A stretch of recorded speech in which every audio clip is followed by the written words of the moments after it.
Hey, how's it going? It's Lee Halliday, and what we're going to take a look at today are something called tag template literals.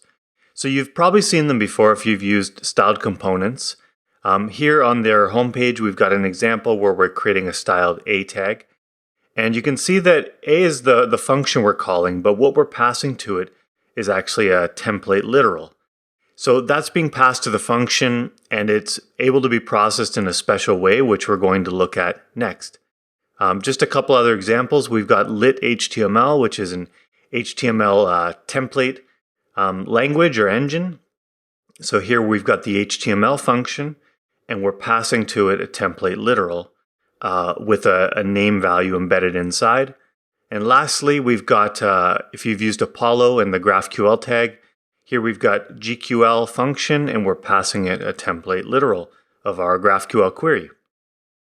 Okay, so what we're going to build is basically a mini version of how they might do this internally.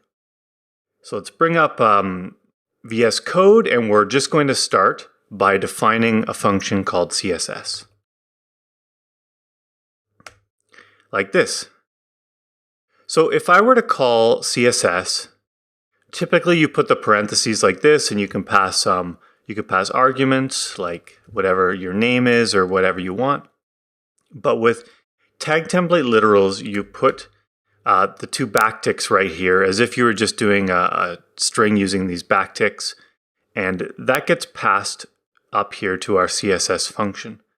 So because we're working on sort of a styled components, not really a clone, just a little demo of how it might work, let's define some CSS in here that looks like maybe we've got a div. And we're going to set the color to, instead of just the string white, let's embed a color variable that we'll just define here above. So const color equals red. Okay.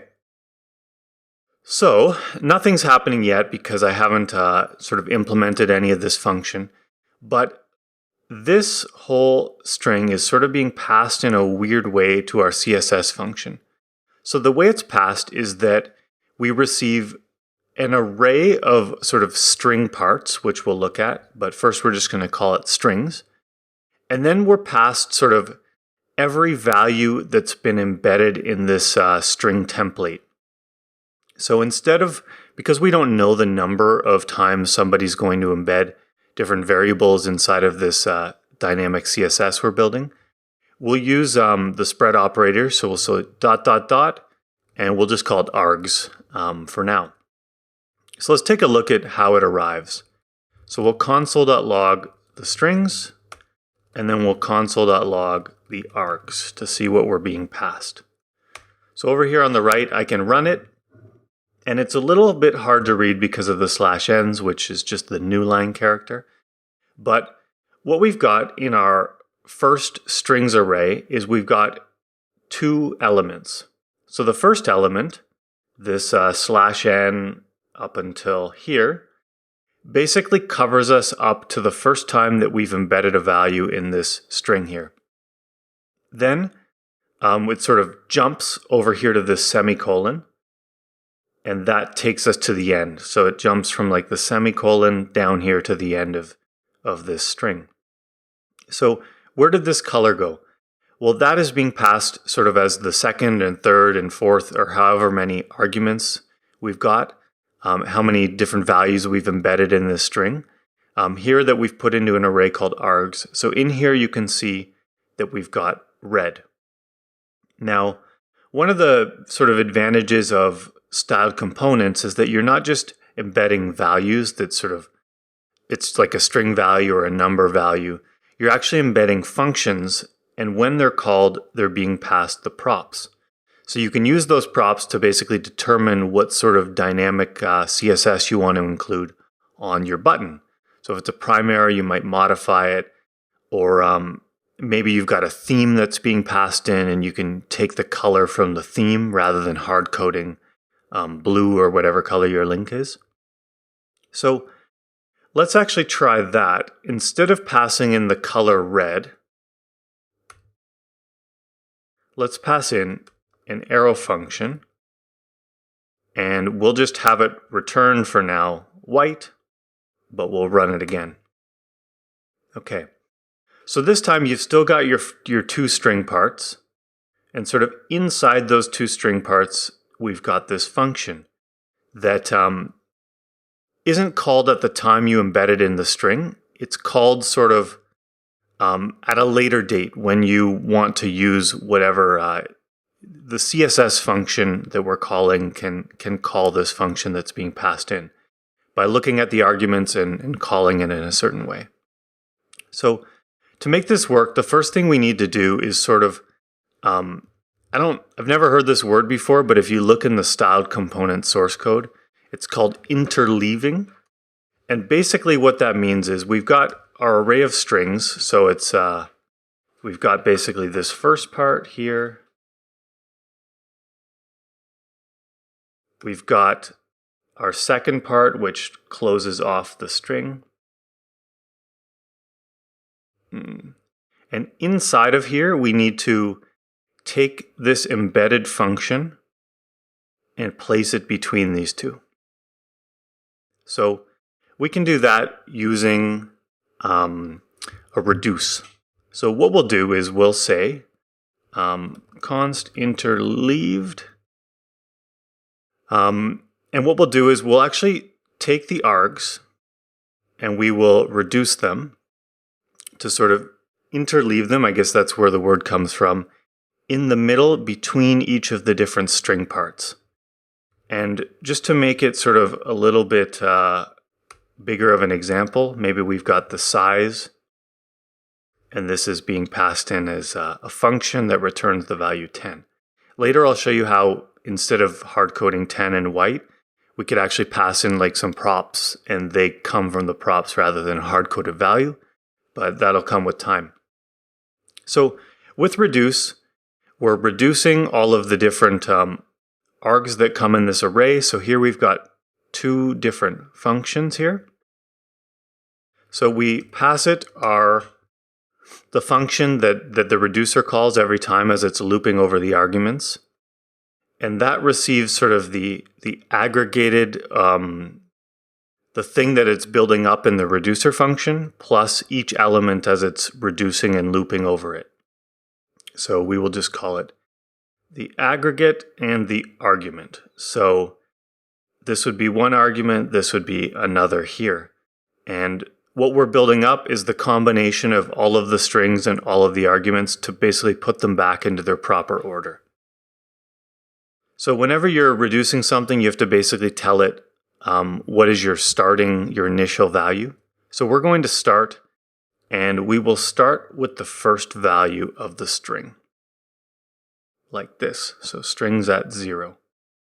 And the reason we're starting with the first string is because you're always going to get one more string than you have arguments, because arguments sort of go in between all of the strings.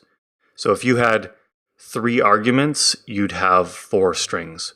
So if we start with a string, we're left with basically 3 remaining strings and 3 remaining arguments.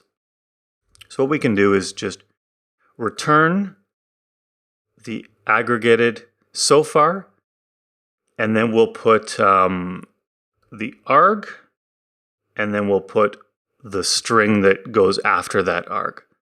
So how do we know which string to grab? We can pass the last parameter here to our reduce, which is the index of the arguments we're looping over. So we can grab the strings at the index plus 1. And it's plus 1 because we've already used up the first one, and there's always one more string than argument. So doing it this way, we basically get the string that goes after the argument. So let's see what it's building so far. If I console.log this variable. Okay, and we'll clear that and run the code. Okay, so now we're left with an array that basically starts with this first part of the string up until we embed the function. Now we've got our function. Then we've got a bit of string here, which is this, then our next function, and then we've got the string that comes after whatever we've embedded. So everything's in the right order now. string argument, string argument, string argument sort of thing. But we haven't done anything with this yet.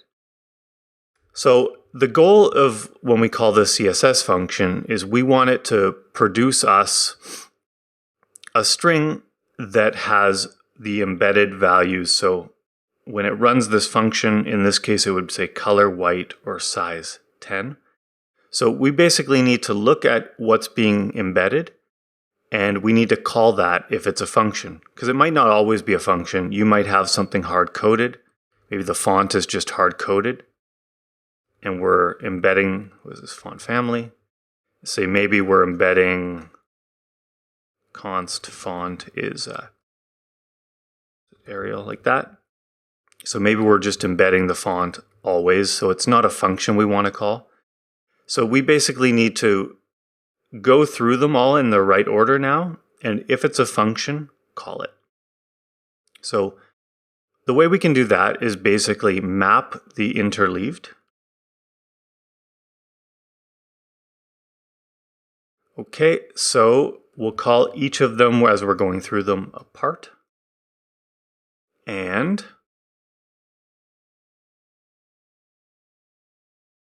okay, we'll put this in a variable called, actually we can just return its result. Okay, so we need to take a look at each part, which is either a string, a function, or this could be a number or anything, but we basically want to know, is it a function that we need to call or not? So we can look at the part and we can say, is the type of part a function? If it is, we'll call it. Otherwise, we'll just return the part. And that ends up with, let's get its result here.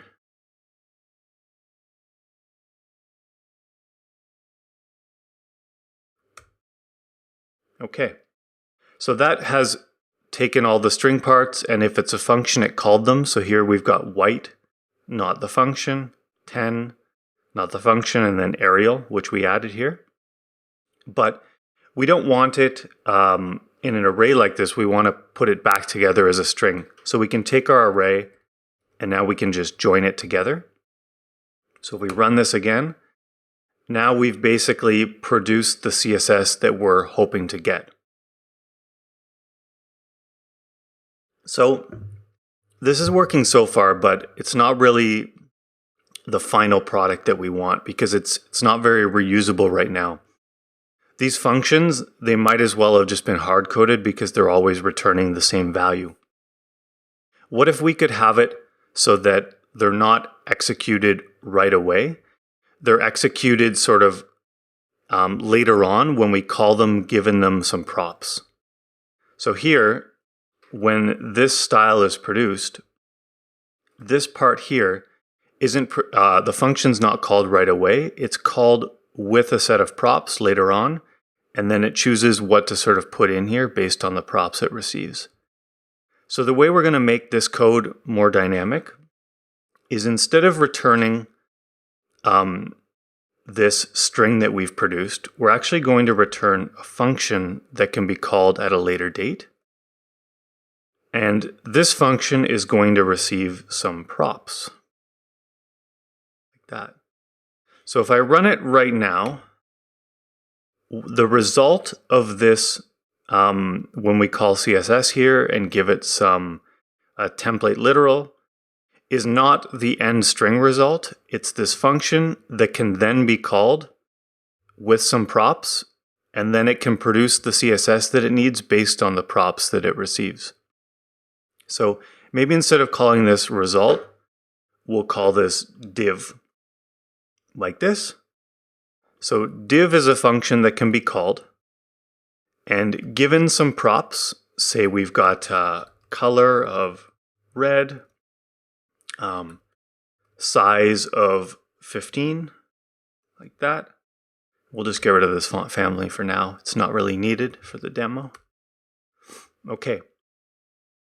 So now when we get this function back, we can call it with some props, and then we can modify these in here.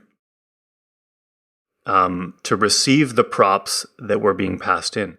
So instead of just calling the function, we can take the props that have been passed in and pass them on to the functions that are embedded in this template literal. Okay, so if I save this, we need to modify these functions to take in the props, and then we can say props.color and props.size like this.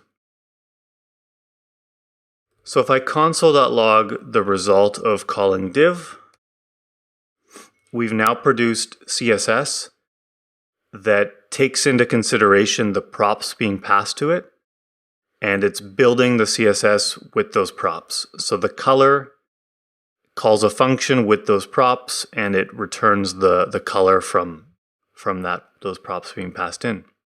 So why would we do this? It's because now we can recall it at a later date when maybe the props change. So maybe the user started off in like daytime mode in the browser, so we would have the font color as black, but then they switched to nighttime mode, so we need to modify the color of the font to white. So now we're able to sort of use that CSS twice and produce two different variations of it that change from black to white based on the props that are being passed into it. So just to review what we've covered today, too many colors. So we've looked at tag template literals, and what we've done is we've created a CSS function that takes in a template literal, and the way it receives it is as an array of string parts, sort of divided by every time you embed a value inside of that string. So here we've got two things being embedded here. So we splat those out as the arguments to put them in an array of all of the embedded arguments being passed.